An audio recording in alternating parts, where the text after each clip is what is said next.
Very good morning to all my kids. Welcome in my e-learning class, and I hope you all are safe and happy, and you are enjoying the online classes.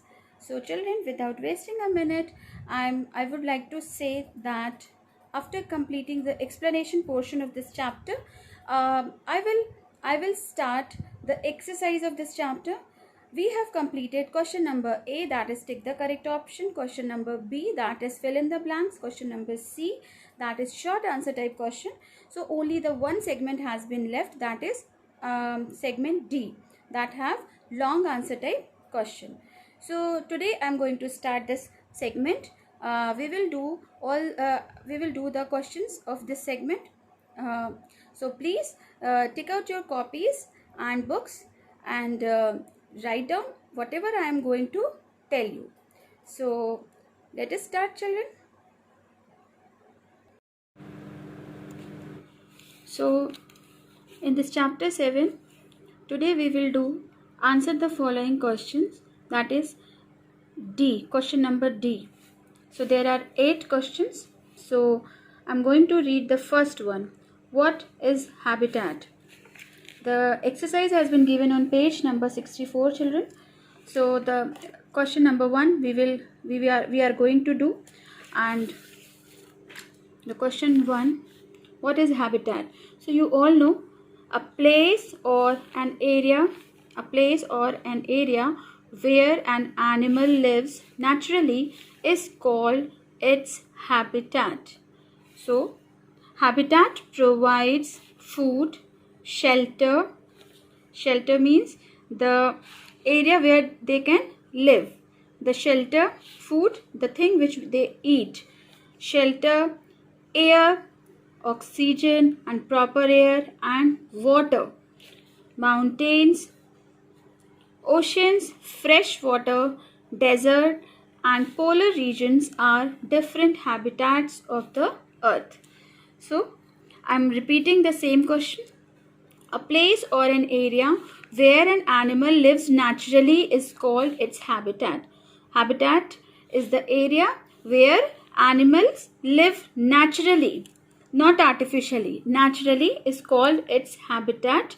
Habitat provides food, shelter, air and water.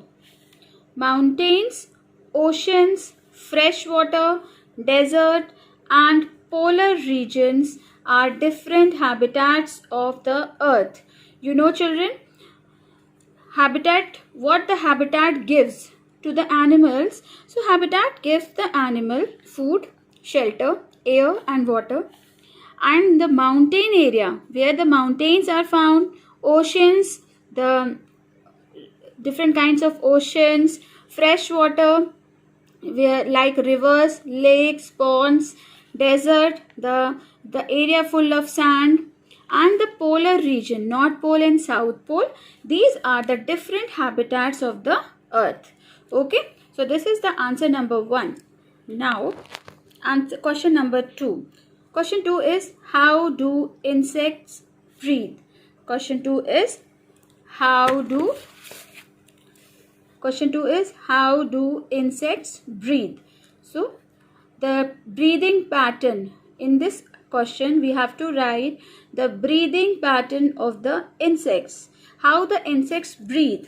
Okay, so insects, you know, the grasshopper, cockroaches, ants, these all are insects. So insects also need oxygen like other living organisms. You know, every living organism require oxygen. So insects also need oxygen like other living organisms.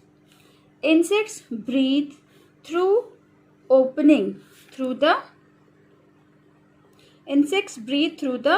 openings or holes that are called spiracles. Insects breathe through the openings or holes called spiracles. These spiracles lead into a network of air tubes called trachea.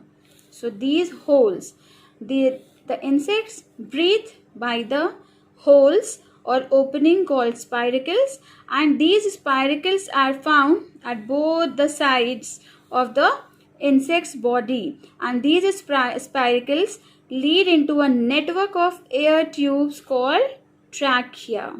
Okay, so this is the answer number 2. Now the question number 3. Question 3 is, define migration. Name a bird that migrates to India every year. So children, you know what is migration? So the mass movement of animals from one place to another in search of favorable environment is called migration. So what is migration? The mass movement of animals from one place to another in search of favorable environment is called migration. The mass movement, the movement of animals in a huge group, from one place to another in search of favorable environment is called migration. And the bird name which migrates to India every year, that bird is Siberian cranes. Siberian cranes are the white bird which you can easily see in the Prayagraj regularly in the Magh Mela or Kumbh Mela. So Siberian crane is a bird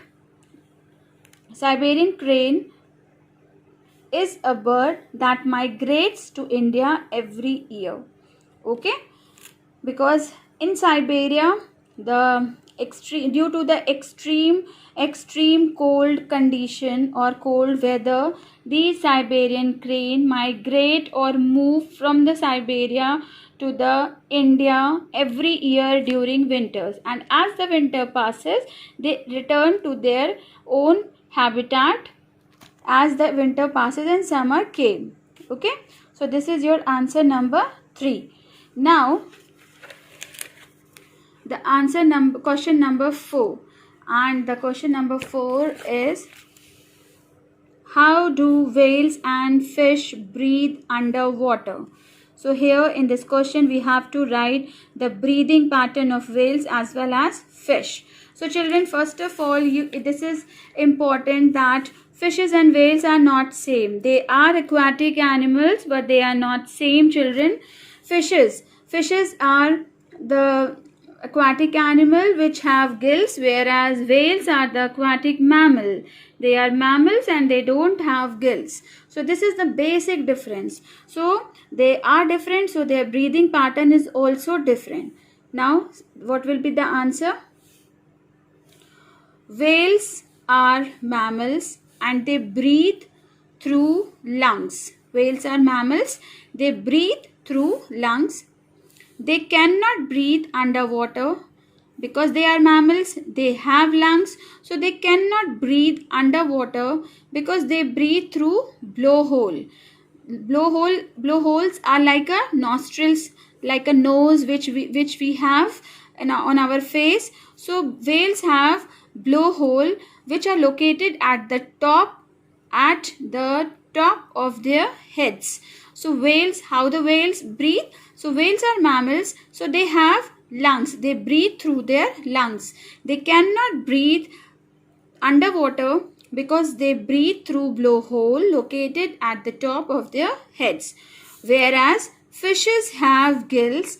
They breathe in the oxygen present inside water by the help of gills. So do all the questions, question number 1, 2, 3 and 4 in your classwork copy in a neat and clean way.